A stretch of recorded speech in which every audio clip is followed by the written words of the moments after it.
Okay, looks like we have a lot of folks today, which is great. We want to welcome you from the HMIS team. Glad you're here, and we hope today's webinar will be informative and helpful for all the work you're doing out in the community. I'm going to go ahead and introduce myself, and then the rest of our panelists will do the same. So my name is Hillary Evans, and I'm the supervisor for our community engagement team that works both with HMIS and 211. And I will turn it over to Glory. Hello, and I'm Gloriana Vercruzen, or Glory for short, and I'm the manager for the HMIS team. We're just going down the line. I'm Thaddeus Gassy. I am one of the program managers. I am one of the program specialists, HMIS program specialist with the team.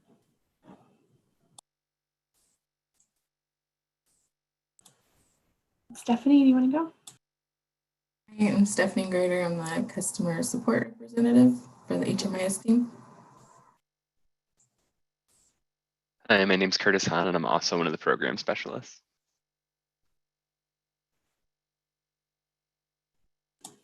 Last we have Michael. Hello, I'm Michael Sheriff, and I am a program specialist. Great.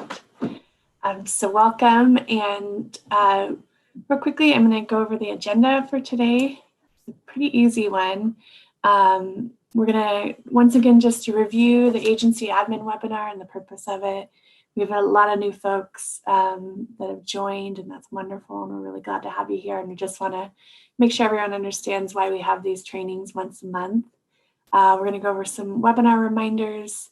We have some HMIS specific technical announcements to make, and then we're going to go through a training on the community by name list and what that is and where the information is pulled in HMIS, and how important your role in entering quality data is and having a good by name list. So I'm going to turn it over to Glory to get us started. Thanks, Hillary. So this slide is new, but was also introduced last webinar. And it's just a reminder that our team, what our role is for agency admin webinar.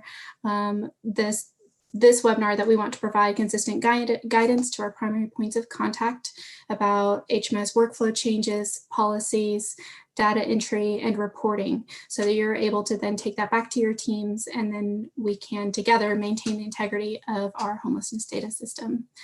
The HMIS team is going to support you in this by communicating changes to system or workflows, providing ongoing training on our HMIS software, reviewing in-system reporting functionality, reviewing and enforcing HMIS data quality, security, and HMIS privacy plans, and then discussing how the HMIS data is used in the community. So I want to give this broad overview of the webinar purpose. Today, we're going to talk about the by name list, like what Hillary was describing. And then just as an important note, for the agency admin webinar in general, we do try to make this as relevant to as many folks as we can. There are going to be some workflows that aren't covered, some that are covered at different trainings. So today's training should encompass everybody who is on the call. And then I'll turn it over to Stephanie to give us some webinar reminders.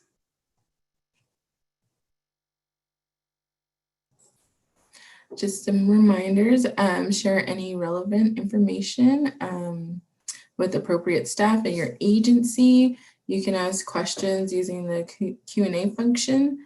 Attendance is collected by program. I'm not sure what that means.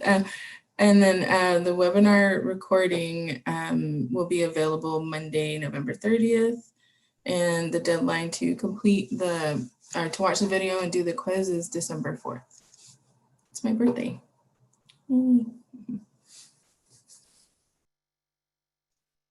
And Curtis, go ahead. Sorry. So I just have a couple announcements for everyone. The first one is that our customer satisfaction survey was sent out last week.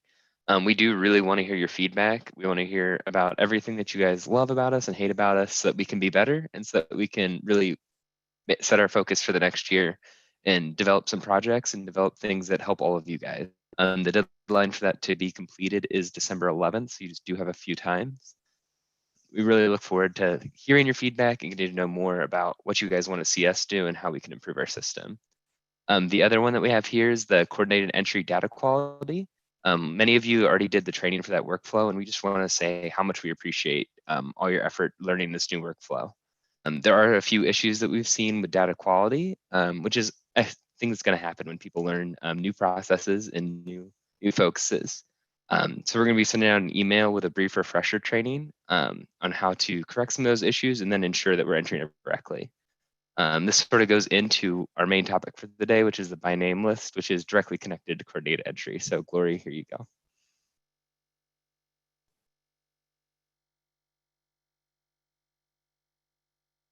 Oh, I think it's actually me. Hi, everyone. I appreciate everybody. I appreciate all the chat that's going on, and glad that folks are feeling excited. And please continue to say hi or put in questions that you might have or comments, and we love to hear the feedback. So I'm going to talk kind of generally macro level what the by name list is and why we use it. This might be very familiar for a lot of you. You might use it all the time, or it might be something you're not quite familiar with or you've heard in passing, but hopefully by the end of today, you'll have a good understanding of what a by name list is. And this is really the most integral and first step in setting up a coordinated entry process that is effective in getting everybody off the streets. So I'll just read through these. A by name list is a real-time list of all people experiencing homeless in your community. So it's different than the PIC count. It actually has people's names, their information, so where they're living or where they're located if they're living on the streets or they're in a shelter or they're in a transitional program. It includes a robust set of data points that support coordinated access and how people are prioritized at a household level, but then on a systems level, it understands how many people are coming in and out of the system. The real-time actionable data supports triage, so working together, system performance evaluation, and advocacy. So oftentimes with by name list, we're able to show, this community or this county is highly impacted, has this many veterans, has this many youth, has this many families experiencing homelessness. So it gives us real-time data that can be a source for advocacy. So it's really important. Next slide. And this information comes from Built for Zero. There's some really great information on the by name list and some great videos if you're ever interested in looking at those. So a by name list is the crown jewel of a strong coordinated entry system. As I said, if we want to effectively end homelessness, we need to know who's homeless. A by name list allows you to know everyone in your community experiencing homelessness in real time. And without that information, here's what we can't do. We can't understand the scope of homelessness in our community. We can't understand how people move in and out of the system on an ongoing basis. We can't have accurate information to set goals to reduce homelessness. And we can't have accurate information to understand if we're making progress in ending homelessness.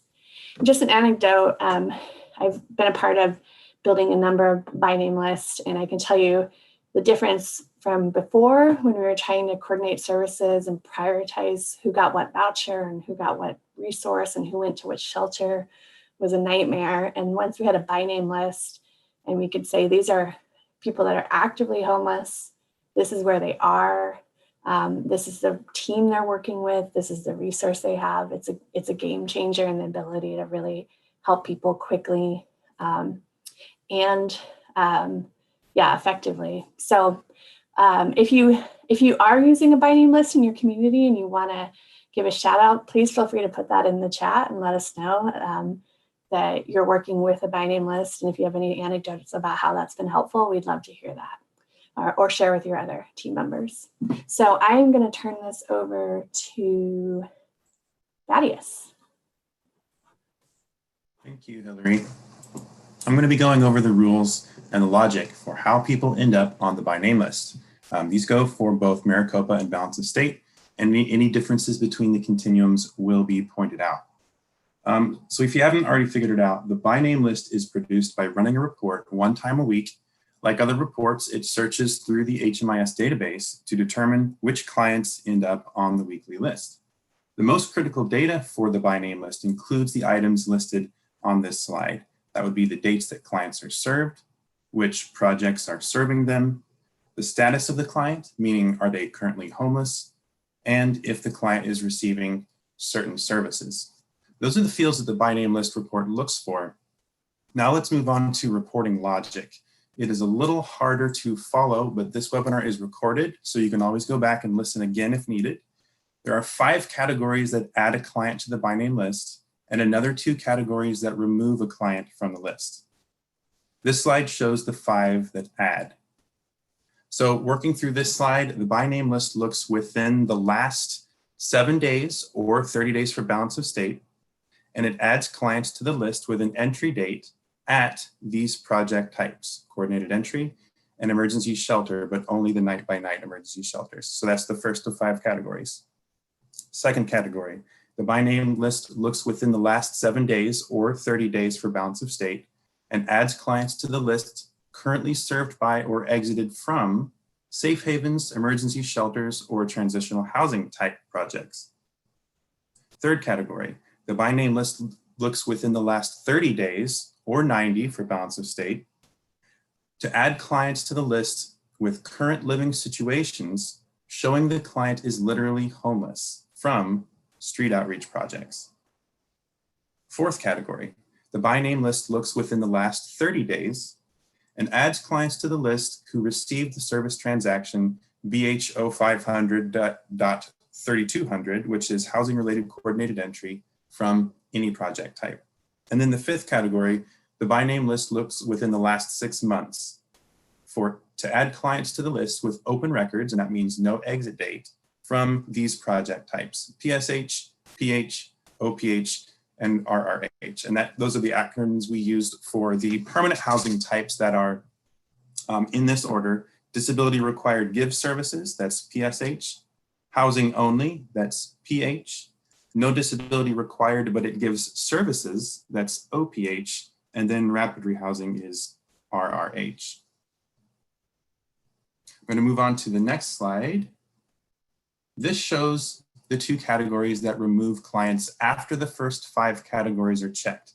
So it adds those clients from the first 5 categories, and then it double checks the list by removing them depending on these 2 categories. So again, the by name list logic looks within the last 30 days to remove clients from the list with a housing move-in date occurring after the last record of being homeless.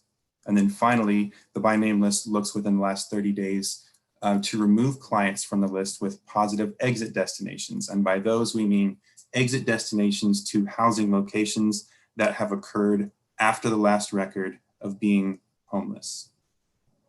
So all that said, these slides have just been the logic, and coming up next, we're going to continue discussing the circumstances and looking more into the scenarios of by name list usage. So I'm going to hand it off to Glory now. If no other questions or immediate questions on that, we'll keep on moving forward.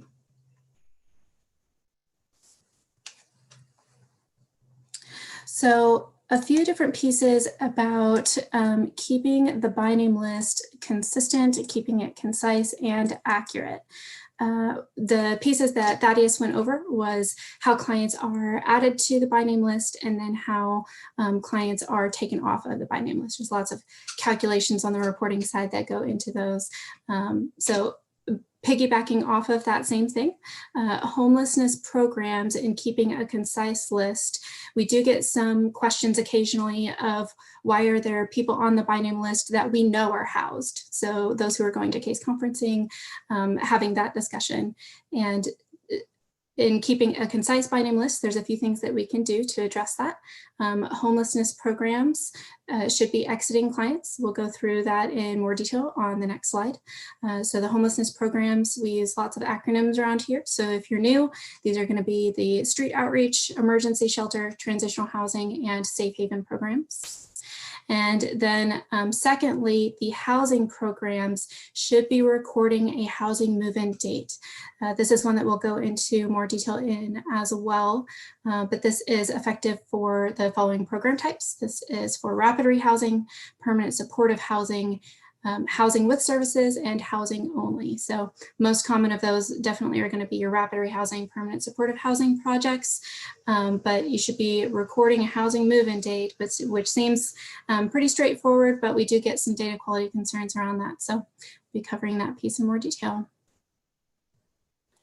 And we do have a question, Glory, from Brandy. Just want to make sure I understand. Outflow is everyone exited from the BNL. And positive exits are the people who are actually housed. And that is correct. Thaddeus, do you want to cover that question? Do you want me to take that one? I'm not sure if he means positive exits. Is he talking about positive exit destinations, or is that the phrase that they use when they talk about the by name list? I'm not sure that I'm familiar with that lingo. Usually positive exits means it's a housing placement. I don't know if it would mean anything else. Like if it can mean they, moved in with a family friend. It can mean, it's on the BNL tabs. It's a positive exit is a housing placement. And then outflow is everyone that exited the BNL, whether that's exited to housing, exited to prison, exited back to the streets. It's everyone that is leaving the homeless system. By the way, because I don't look at these very often, the BNL myself, does the outflow category, does that propagate for both Balance of State and Maricopa, or is that just a Maricopa? Or just a Balance of State thing? On the by name list itself, it will list those out in separate tabs where it will detail those who are outflow clients. So they may have a mixed number of different reasons why they are no longer going to be on the by name list. We compare the list from last week to this week and show the clients who were on last week's that are not on this week's, then are generated on a tab that shows these are the clients that are outflow clients. And then a secondary tab that shows the clients that have exited to housing. So we have a better idea of the entire number of those who are outflow, how many of those that we know of went to housing destinations. Great. We have two more questions. Are we still also making an interim update for housing dates in rapid rehousing? We are. I'm going to cover that one here in a few more minutes and walk everybody through exactly what that looks like in HMIS. Perfect. So Bradwin, thank you for bringing that one up. And then the next one you're also, I think, you're going to answer, do all COCs use the same criteria for the by name list? And you're about to go through that, right, Glory? So that one was one that Thaddeus covered. So if we want to go back to a few of his slides, the calculations, can we go back to 2 slides previous to this, Thaddeus? Is she talking about these criteria, or is she talking about criteria as in, like I was asking about the columns, like do they use the outflow column on both Maricopa and Balance of State? That was the question that I asked earlier. Mm-hmm. There's, yes. Okay. Yeah, so there's a different process in what information is, but in terms of the criteria, the definitions usually stay the same. So what's considered housed, what's considered, except for maybe veterans, if that's what you mean by the question, Anna, between COCs, most of the definitions are similar or stay the same. Mm-hmm. But then how long someone is active or inactive changes. So that's what Glory's showing you right now. Yeah, so the differences in calculation of who comes onto the by name list between Maricopa and balance of state just differ within the time frame that we are looking for that information, but the definitions for each one of those is the same for both COCs. Let us know if that answered the question, and if not, we can definitely dive more into that.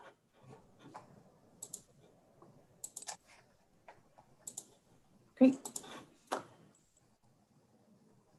All right. So housing programs, being able to accurately reflect the really great work that the housing programs that you guys are already doing. You do want to make sure that you are actively recording that housing move-in date. So go to the next slide. We'll talk about homelessness programs really quickly. So homelessness programs, being sure that you are exiting clients when you are no longer serving them. The 4 program types that are listed here are street outreach, entry exit, emergency shelter. We have our night by night emergency shelter in a different category. And then the transitional housing program. Transitional housing and entry exits follow the same logic, so they're lumped in here together. But these are the reasons why you would be exiting someone from your program. And I know that many of you are very familiar with these workflows, but I touch on these really just to be sure that, as an example for street outreach, that there's an expectation that you are exiting clients when you have not had any contact with them within 90 days. So that does affect the by name list because clients following the same logic that we were just looking at may come onto the by name list. So you want to make sure that you are actively going into the system from a data quality standpoint, exiting those that you have not had a contact with in the last 90 days. Other reasons to exit people from street outreach: if they are enrolled in another project type or have found housing otherwise. And then, of course, with all 3 of these different categories that are listed, if your client passes away. Entry, exit, emergency shelters, and transitional housing, you're going to be exiting clients when they are entered into another project type. So if they're entered into rapid rehousing, as an example, permanent supportive housing, or if they found housing otherwise. If you haven't had contact with them within 90 days. Generally, if they're physically no longer staying at your shelter and if they passed away. And then night by night shelters. Night by night shelters, if you're unfamiliar with that term, these are generally our very large shelters. And they have an influx of clients where they follow a process where they will enter clients and typically exit them the next day. It's very common that the exit destination is shown as no exit interview completed if they don't have the time and capacity to meet with each client to find out exactly where they're going. Clients should also be exited if they are known to have entered another project type or found housing, or if they have passed away. Next slide here. All right. Now to dig into some more of your questions around the housing move-in date. This, I think, is probably the most important piece when it comes to data quality in conjunction with the by name list. Clients that do not have a housing move-in date are considered homeless and will continue to appear on the by name list. So within your standard housing program workflow, it's assumed that you are entering a client on intake, that you're working with that client to find housing, but up until the point that they find housing, which is the housing move-in date, they're still considered homeless. So we do get some questions about this person's enrolled in rapid rehousing. Why are they still on the by name list? If they don't have a housing move-in date, they'll continue to be there. Housing move-in dates also, from a reporting standpoint, help us track the time between a project enrollment and housing. So keeping track of that on a regular basis and being good with data quality is really important there. Housing move-in date should be recorded regardless of who is providing rental assistance. So for housing programs, there may be scenarios where you are listed as the rapid rehousing program, but there's actually another entity that is providing the financial services. In that case, you should still be the one that is recording a housing move-in date. And Gloria, we have a great question on that. Is there a report we can run to identify clients without a housing move-in date? There is, and there's a really great report. I almost included it in this webinar and thought the webinar would be too long. So I will follow up here at the end of our webinar with you, Lori, but there's the point in time reports that are really excellent for that. We've done some webinars for those in the past. If you run those reports, it will highlight the clients that are missing a housing move-in date. And then we're also going to talk about clients that have a housing move-in date, but the housing move-in date is before their entry into the program. And our point in time reports are also excellent for pointing that out so that you can look at that for data quality.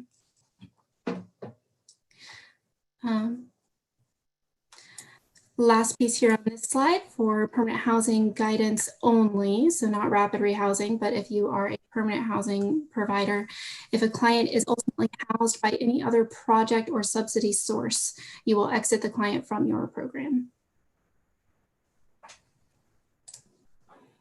So Brandy had a question. I think it may be something we might have to look at. So this is going back to the BNL. Looking at the outflow positive exit tabs on the BNL, there are names listed on the positively housed that are not listed on the outflow. So my guess, Brandy, without looking at the exact names, is that they were not housed in that month. If that makes sense. That so who would be in the outflow would be who. I don't know if this is true for Balance of State. I know it's true for Maricopa. The only thing that's showing in the outflow is who left that month. Is that correct, Lori? So the by name list for Balance of State in particular, Brandy, the outflow tab is going to display everyone who does not have a positive exit. And then the positive exit tab is going to have those who are positive exit. So if you wanted to get a full view of outflow together, you would add those two tabs together. That's Balance of State specific. That those two tabs are separate. Outflow tab shows only those that don't have positive exits. Positive exits have their own tab. Thank you for that clarification. Disregard what I said. And Brandy also asked, but there's some names are on both. But same names are on both. They shouldn't be. Some names are on both. Oh. If there are some names on both, we can definitely look into that a little bit more. And that may tie into what Hillary was describing, where our report, since it's run once a week, may not have completely caught up to all of the data that's been entered.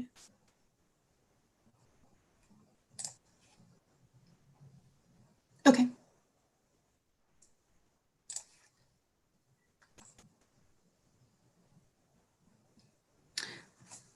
All right, we're all right to move on to the next slide.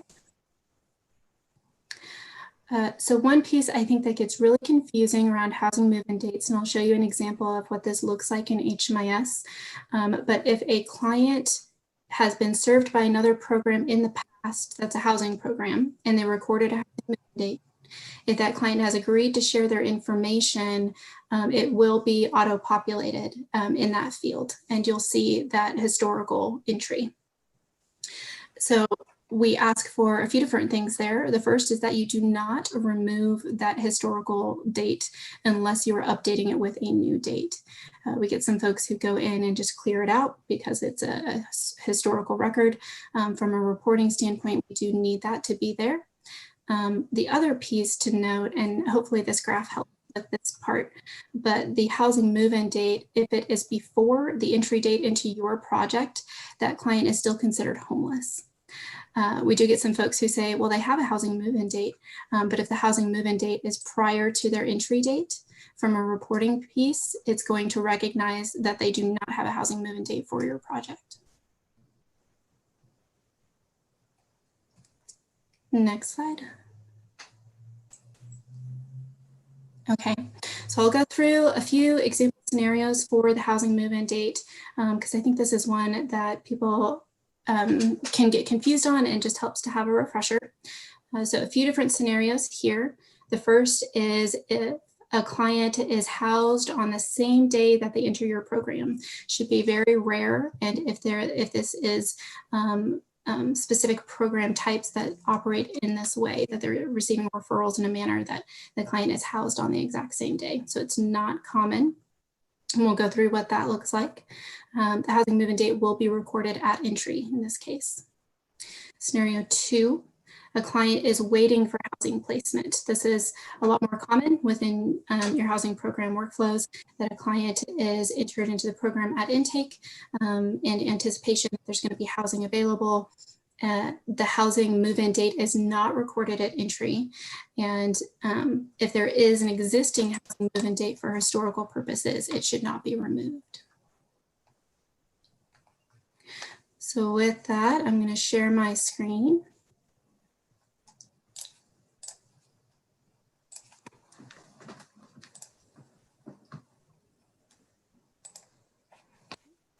Take a look at what those two scenarios look like in HMIS.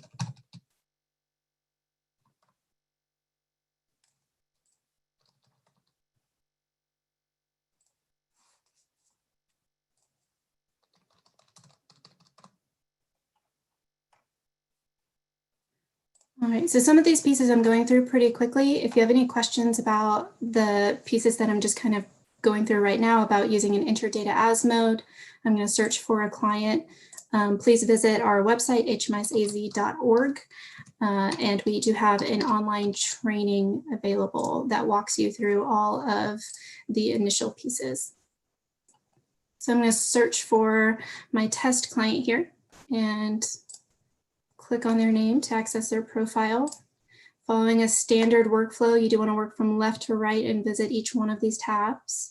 For the training for today, I'm going to go directly to the entry exit tab just to show what this scenario looks like. All right, so this first client, they have an entry into coordinated entry. I am shadowing a rehousing program. And so I'm going to choose to add an entry exit. I'll just use a date from last month for fun. Okay. So then for this client, I would be completing all of, let me back up, let me use a different date. So my apologies. They have an entry into coordinated entry as of October 20th. So I'm going to follow that they have entered this project after October 20th. Okay, and they don't have any of their basic information completed. So in this case, you'd be going through each one of these questions. Again, if you have questions about how to complete this portion of the of data entry, you would be watching our online training videos or signing up to go to one of our virtual / in-person trainings.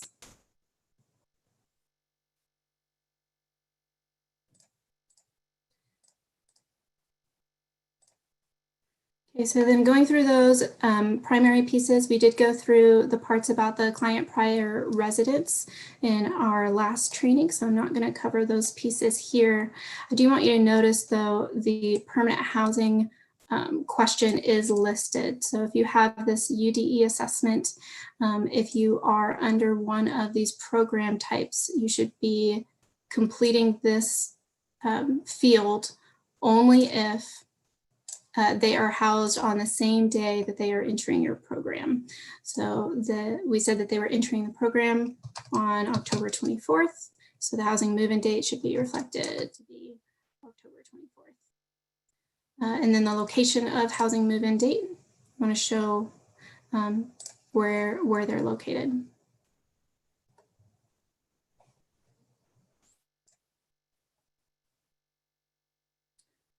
So I'm going to exit out of here. I'm going to choose a separate client to go through the second scenario. Second scenario would be if a client is entered into a housing program, but they do not have a housing move-in date at entry. Okay, so for this one, I'm going to choose a different test client and our entry exit tab. Okay. So looking at this client's entry and exit record, they do have a rapid rehousing program entry, but it's older. So they were exited in 2019. We're going to give them a new entry into this separate program, rapid rehousing. And I'll go ahead and use today's date.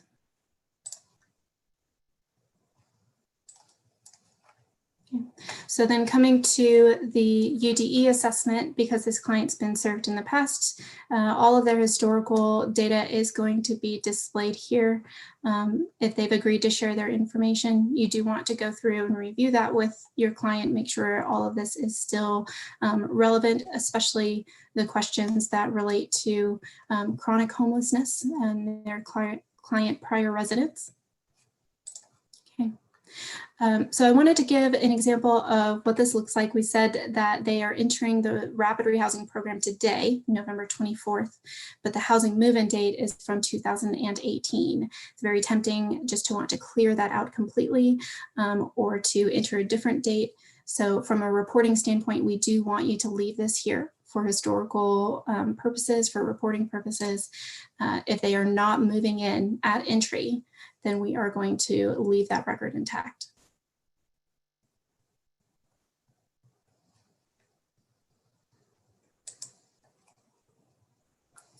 All right, that is, I'm going to stop sharing here. I'm going to bring up our PowerPoint slides.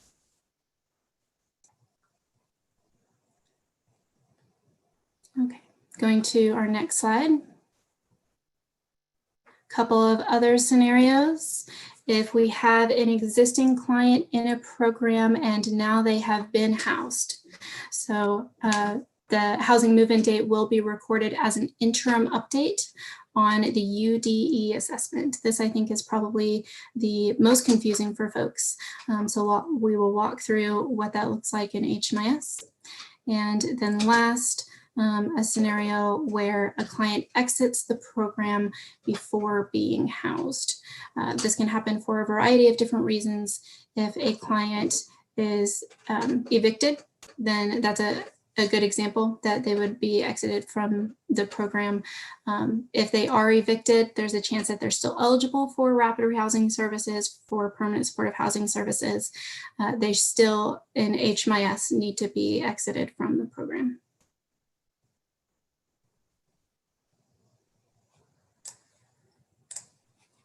All right, so I'm going to share my screen again.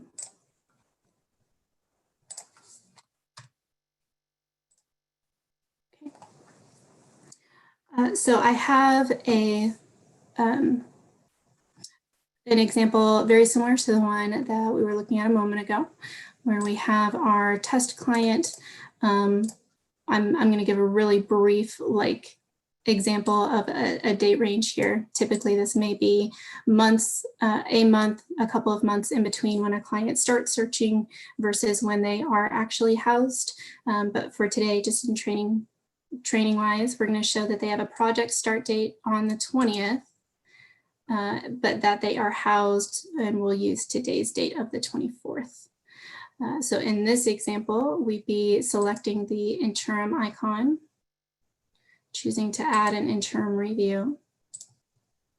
This is going to be an update for the date that they are going for their housing move-in date. So this should be recorded. It shouldn't be recorded in the future. It should be in real time. Okay.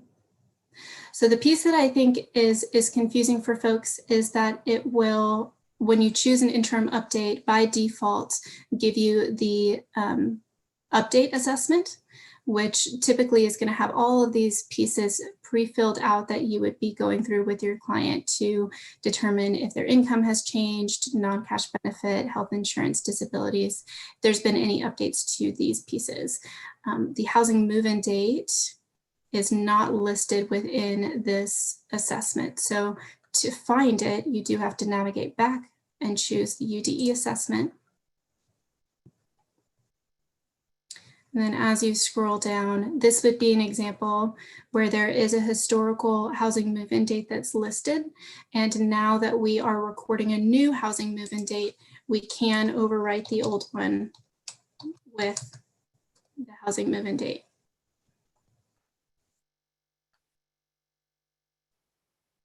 Okay. And I apologize that I'm kind of breezing over our update assessment there.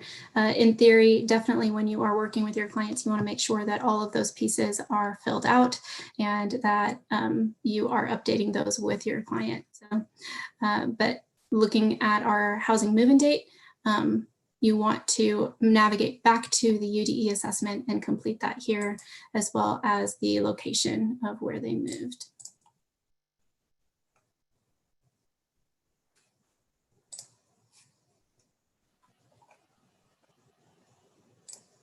All right.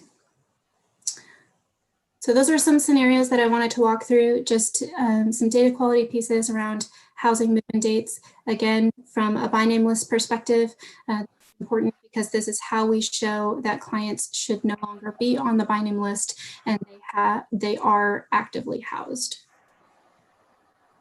I'm going to pause here and ask for questions.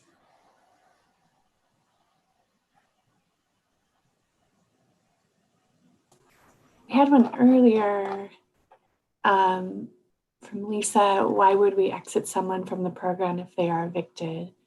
We're still providing services and sometimes may have to rehouse the client. Mm-hmm. Mm-hmm. So from an HMIS standpoint and from a HUD standpoint, clients should be exited because you are showing that they've lost their housing. So by HUD's guidance, if they are experiencing homelessness for even 24 hours is the time frame you're looking at there. I think that, Glory, sorry, this might be different because this is a veteran, so it's SSVF.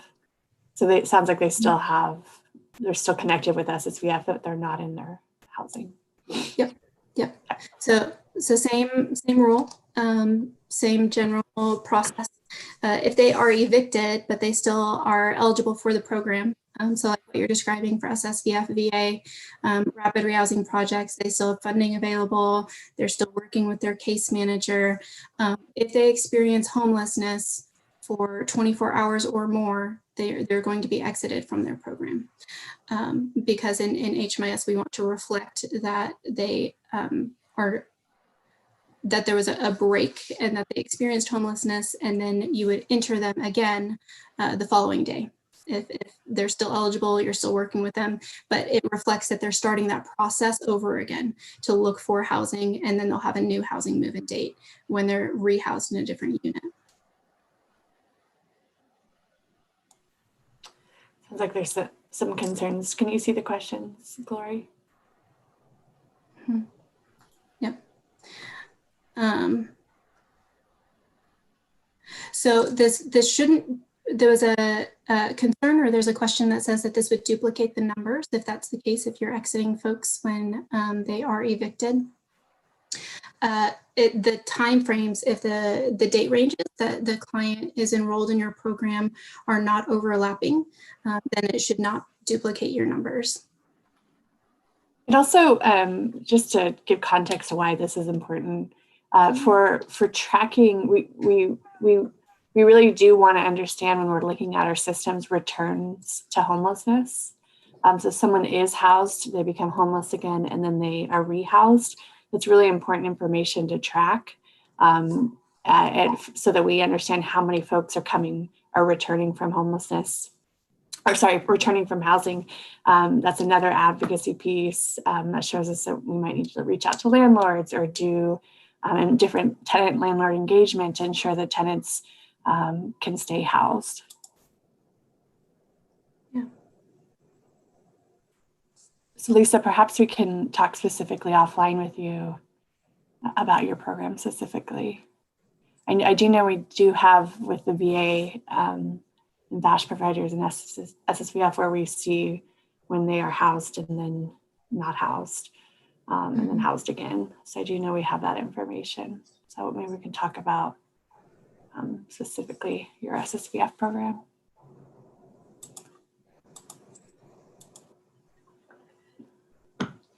Okay. Any other questions that I can help out with?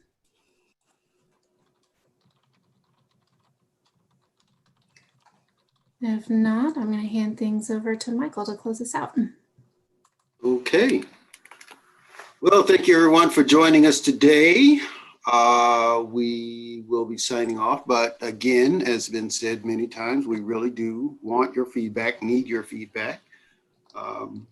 So expect very soon an email with a link to a 4-question survey from SurveyMonkey. I did see in the chat that some people are having trouble with email. If you have a question, you're not able to resolve it with the survey, go to hmisaz.org. You can put in a ticket and ask your question that way. Sorry to stop us real quick. We had like a slew of questions come in real quick and requests that we have a few more minutes to talk about those questions. So Laura, go ahead and put in your questions, and then Priscilla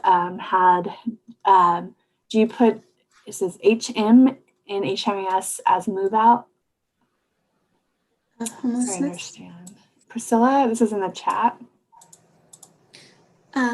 Priscilla, if that means housing move-in date, as of a move out of homelessness, very generally, no.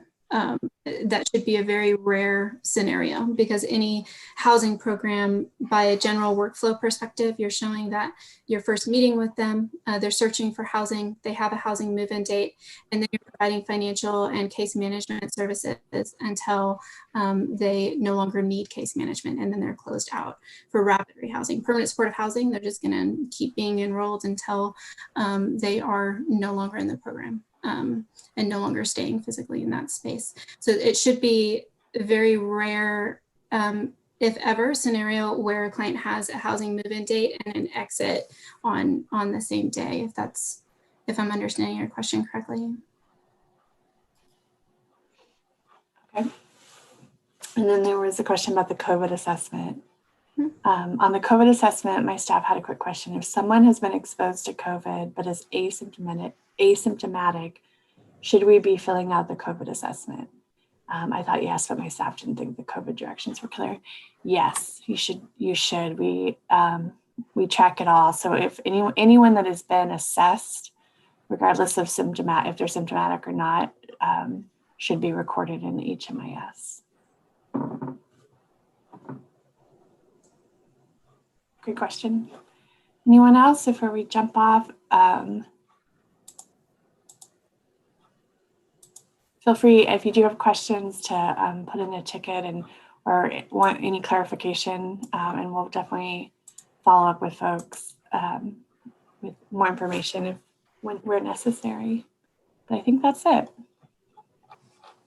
All right. Well, to recap again from Michael, thank you all for joining us. Have a very happy holiday, and let us know if you have any questions.